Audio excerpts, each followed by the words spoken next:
Fundación Universitaria María Cano. Bienvenidos a este espacio académico de promoción y prevención Bienestar Contigo. La educación como un espacio de crecimiento personal y profesional es también un lugar de aprendizaje sobre la vida diaria. Los niños y niñas aprenden cómo resolver problemas con sus amigos, lo cual les dará herramientas para su desarrollo posterior. De la misma manera, las y los jóvenes respecto a su etapa de desarrollo requieren de herramientas que les permitan resolver situaciones de vida como noviazgo, violencia, matrimonio, elección de relaciones sexuales, embarazo, entre otros. El nivel educativo superior, ya sea en las universidades o instituciones de educación superior, constituyen espacios en donde los jóvenes se especializan en un campo profesional que les permita adquirir conocimientos y habilidades para hacer frente a los espacios laborales. Pero precisamente en este nivel es en donde los jóvenes no solo requieren formarse en los conocimientos disciplinarios, sino también en aquellos que les permitan enfrentar y vivir su sexualidad. Para hablar del tema nos acompaña el psicólogo Jorge Albeiro Jiménez Fernández, quien nos acompañará a lo largo de este espacio académico. Bienvenido a este espacio. Muchas gracias a ti por la invitación.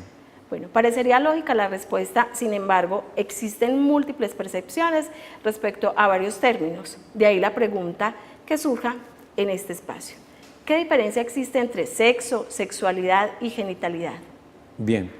Por sexo podemos entender las características con las cuales la naturaleza dota un cuerpo. Específicamente estamos hablando en el plano más básico de lo biológico y que nos movemos entre esos términos de macho o de hembra. Por sexualidad podemos entender un conjunto de comportamientos aprendidos con los cuales una persona dentro de su contexto cultural, familiar, va asumiendo unas pautas que le son propias y ya nos referiríamos al término de lo femenino o de lo masculino como un aprendizaje. Y la genitalidad pues sería el ejercicio específicamente orientado hacia la consecución del placer y o de la reproducción, en que entrarían en juego esos órganos genitales. Bueno, en muchos espacios sociales y académicos se hace la anotación de vivir una sexualidad sana y responsable. Sin embargo, creo que la dimensión va mucho más allá. ¿En qué consiste esto? Cuando hablamos de educación estamos hablando de un proceso de conocimiento de algo que se desconocía. Estamos hablando de formación.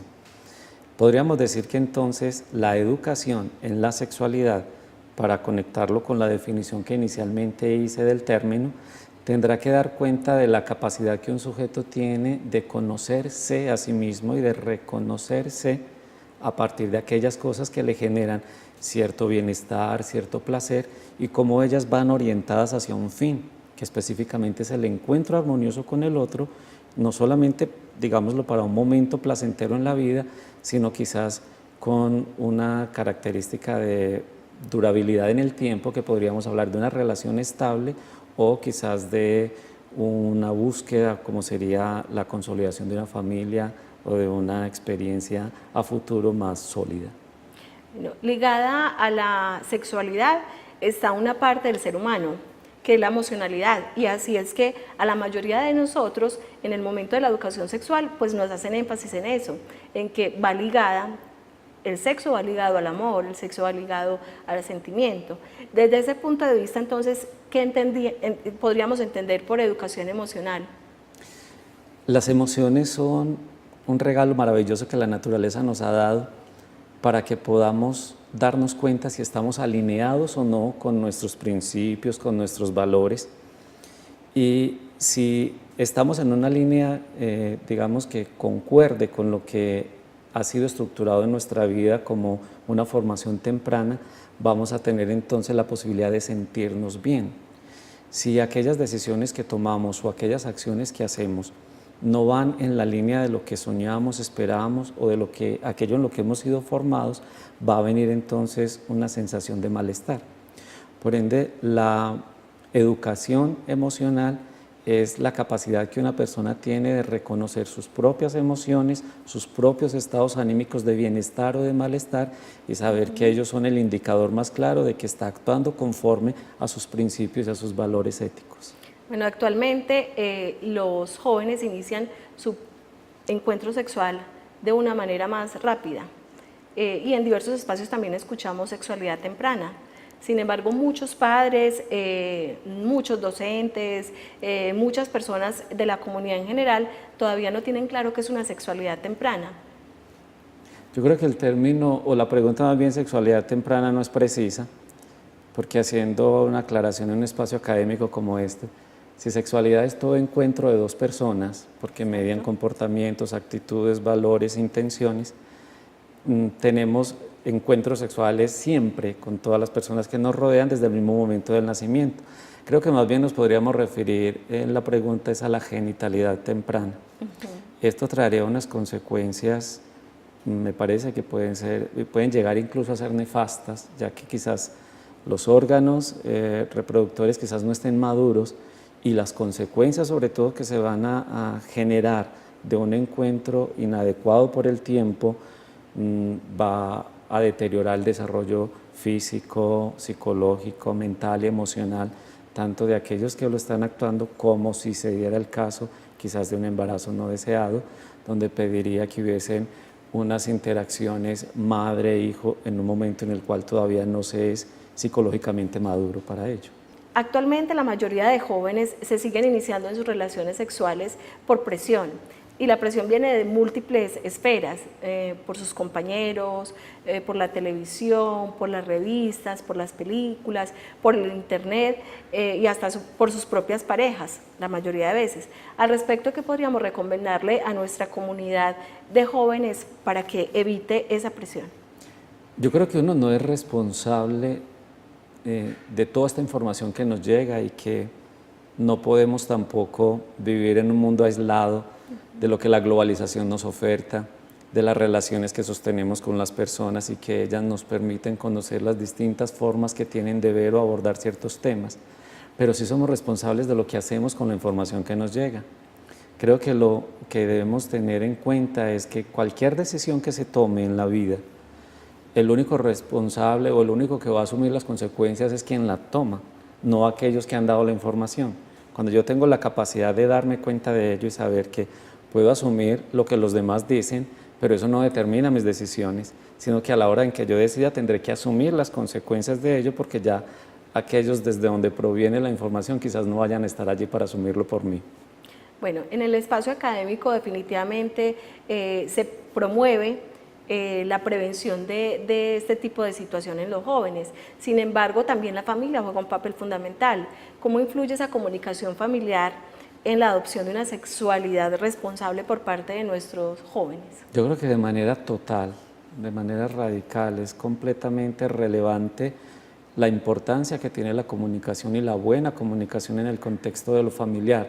Para ninguno de nosotros es desconocido que la sexualidad sigue siendo un tema complejo de tocar en el hogar, pero hay un elemento que quizás no hemos prestado mucha atención, y es que no solo tiene que ver con lo discursivo, es decir, yo creo que de la manera como unos padres actúan y enfrentan su sexualidad al interior de la vida de pareja, se convierte en un referente que educa, quizás no desde lo verbal, pero sí desde la imitación.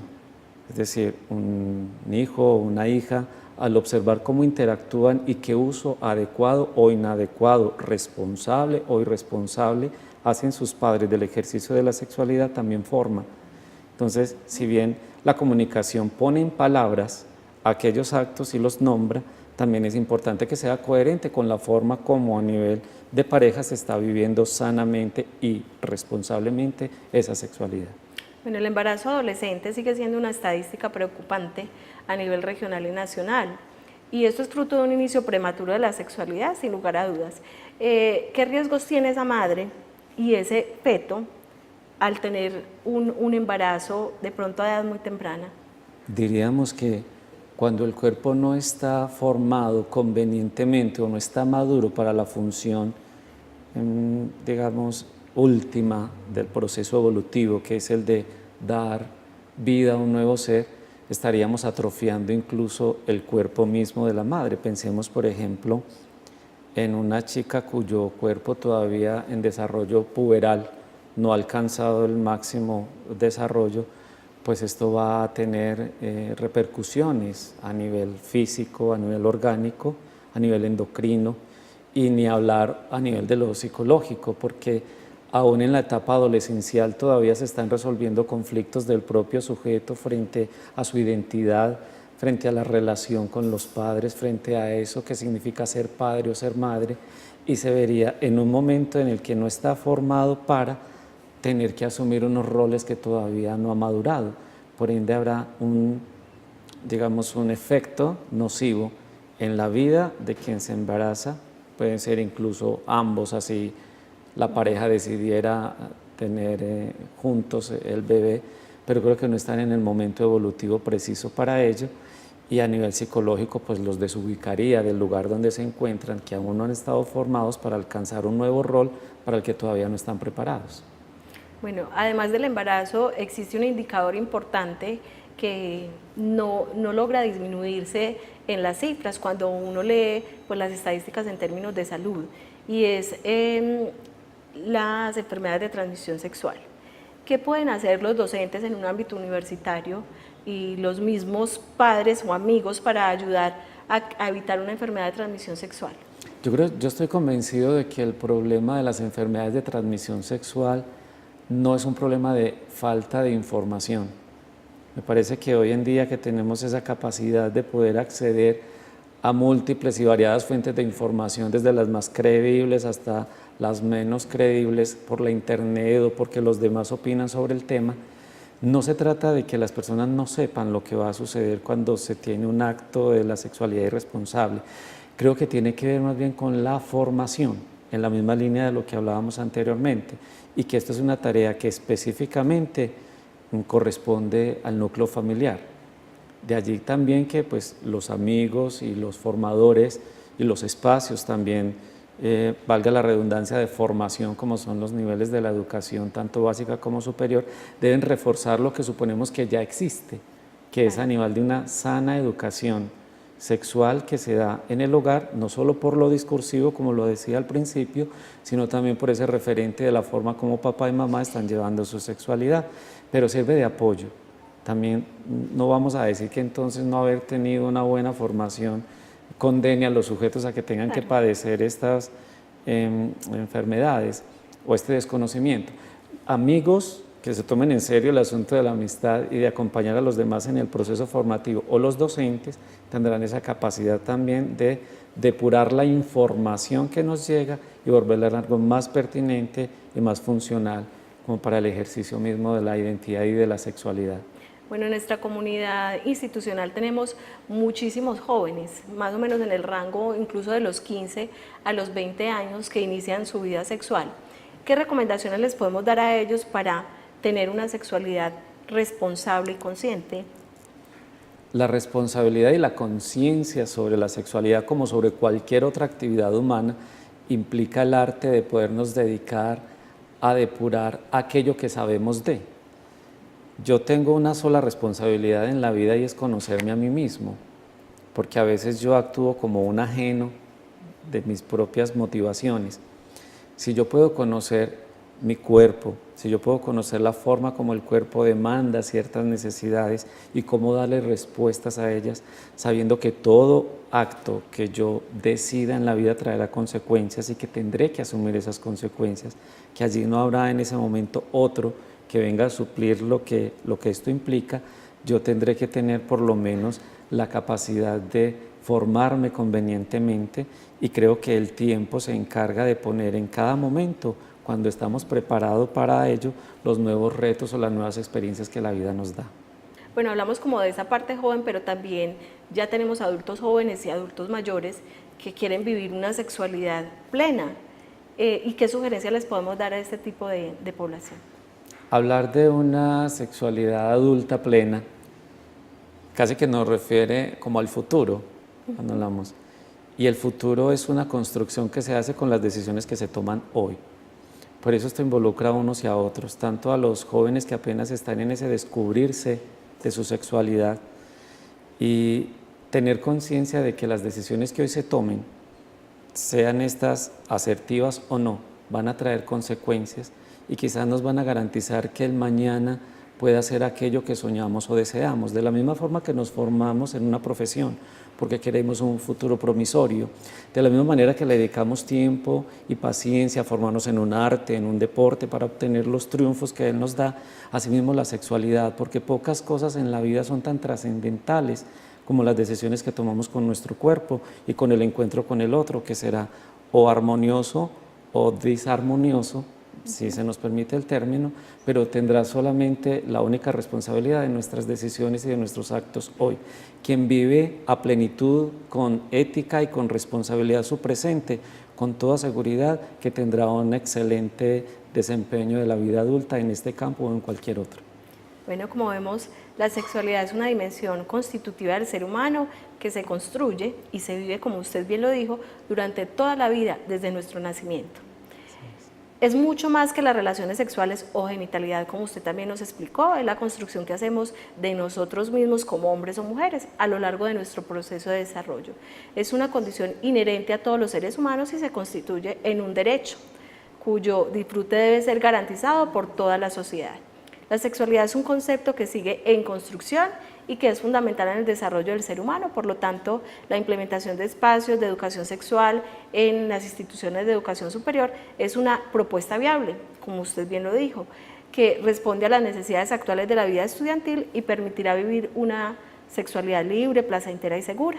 La sexualidad y la salud sexual y reproductiva no deben ser confinadas solo a los servicios de salud, debe ser parte entonces de la educación sexual como herramienta para que los jóvenes, nuestros jóvenes, tomen decisiones y alcancen índices deseables de bienestar y salud integral. Por hoy culminamos este espacio, los esperamos en otra oportunidad donde abordaremos un tema de interés general que nos permita estar en bienestar contigo. Hasta pronto.